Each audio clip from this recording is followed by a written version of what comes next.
Exercice numéro 47, page 328. Donc vous avez les réponses pour corriger votre travail et ensuite le corriger, détaillé. Dans ce numéro 47, on a beaucoup d'informations concernant les habitants, les foyers d'une ville. Donc ce que je vous propose, c'est de reporter toutes ces informations dans un tableau à double entrée. Donc,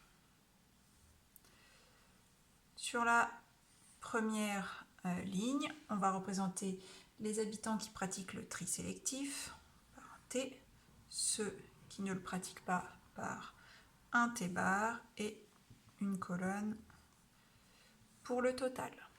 On fait la même chose sur la première colonne, les habitants qui consomment des produits bio, ceux qui n'en consomment pas et une ligne pour le total. Alors, avec ce tableau, on va pouvoir représenter les valeurs. Donc, on lit dans une ville comportant 15 000 foyers. Une enquête portant sur les habitudes en matière d'écologie a donné les résultats suivants. 10 500 pratiquent le tri sélectif. Parmi les foyers pratiquant le tri sélectif, donc parmi ces 10 500, on a 30% qui consomment des produits bio. Donc, ça va être le résultat qui ira ici. Donc, 30% de 10 500, ça fait 3 150. Alors déjà à ce stade, on peut compléter deux autres valeurs, donc celle-ci, donc 15 000 moins 10 500, ce qui fait 4 500. Et on peut aussi compléter celle-ci, 10 500 moins 3 150, ce qui fait 7 350. On continue avec les informations de l'énoncé. Parmi les foyers ne pratiquant pas le tri sélectif, on en a 450 qui consomment des produits bio. Alors normalement avec tout ça on est capable de finir de compléter le tableau. Donc ici on va faire 4500 moins 450, ce qui fait 4050 et on termine 3150 plus 450, 3600 ici et 7350 plus 4050, ça fait 11 400 et on vérifie bien que la somme de ces deux-là fait 15 000, ce qui est le cas. Voilà, donc avec toutes ces informations présentées comme ça, on va pouvoir répondre plus facilement à la question 1.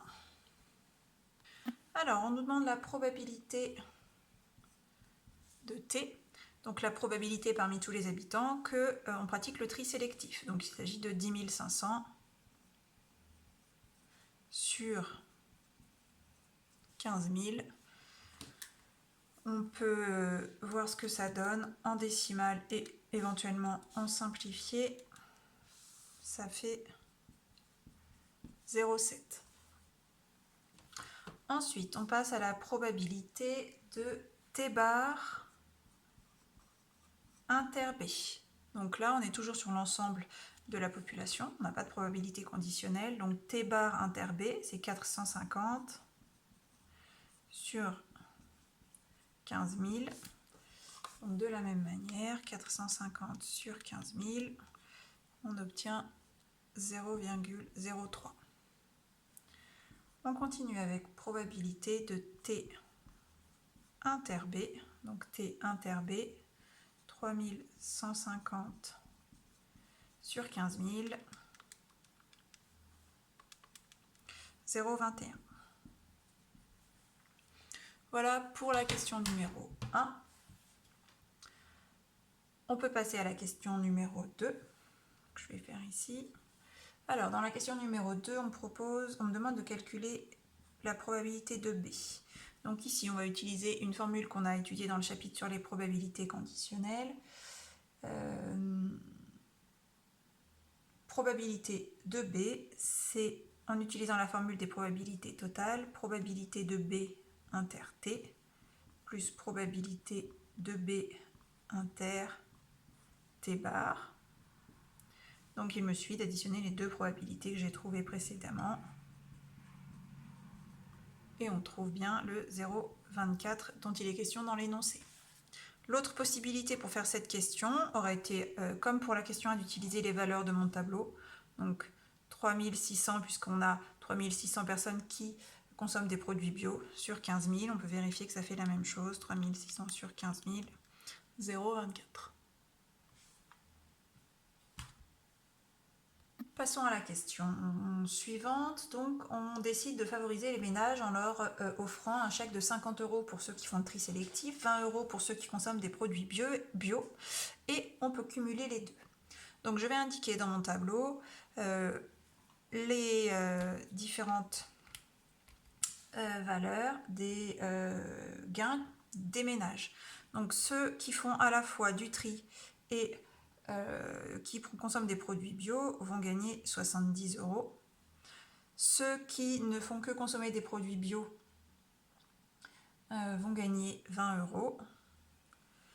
Ceux qui ne font que du tri sélectif sans faire du bio gagnent 50 €, et ceux-là ne gagnent rien du tout. Donc à partir de ça, on va pouvoir déterminer la loi de probabilité de S. Donc on a vu S prend 4 valeurs, 0, 20, 50 et 70. On va calculer les PI correspondantes. Donc les PI, c'est ceux qui ne pratiquent aucun des deux, ni le tri sélectif ni la consommation de produits bio. Donc il s'agit de 4050 sur 15 000. On trouve 0,27. Ensuite, 20, il s'agit de ces personnes-là, 450 sur 15 000, qu'on a déjà calculé. C'était la probabilité de B inter T bar calculée précédemment. Ensuite, 50, c'était la probabilité de T inter B bar, qu'on a aussi déjà calculé. Pas du tout. Donc ici, on la calcule différemment. Donc 7350 sur 15 000, on obtient 0,49. Et 70, la probabilité de B inter T, qu'on a déjà calculée, celle-ci, où on peut la recalculer en faisant 3150 sur 15 000, mais on l'a déjà obtenue tout à l'heure, c'était 0,21. On vérifie bien que si on additionne les 4 valeurs, on trouve 1, ce qui est le cas ici. Alors maintenant, on va pouvoir calculer l'espérance. Donc on en a la question 3C. Là, on a fait la 3A et la B. Alors, pour l'espérance de la variable aléatoire S, donc on va faire la somme des PI-SI. Donc 0,27 fois 0 plus 0,03 fois 20 plus 0,49 fois 50 plus 0,21 fois 70. Alors, je tape même pas le 0,27 fois 0 qui ne sert à rien. Je fais la suite, plus 0,49 fois 50, plus 0,21 fois 70, et j'obtiens 39,8. Ce sont des euros puisque c'est une somme d'argent, et cette somme d'argent correspond à la somme moyenne reçue par les habitants de cette ville.